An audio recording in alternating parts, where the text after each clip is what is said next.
ആദ്യ വർഷം ഇതുപോലെ മുൻകാന കുത്താതെ വെട്ടുകയാണെങ്കിൽ പട്ടമരപ്പിന് ഒരുപാട് മാറ്റം ഉണ്ടാവും. ഇത് 90 കാലഘട്ടങ്ങളിലൊക്കെ ആദ്യ വർഷം ഇങ്ങനെയായിരുന്നു വെട്ടിക്കൊണ്ടിരുന്നത്.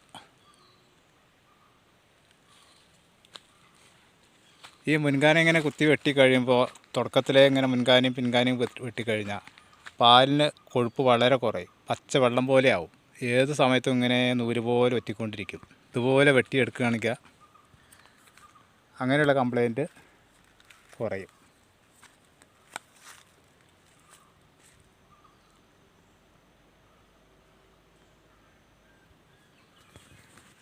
ഈ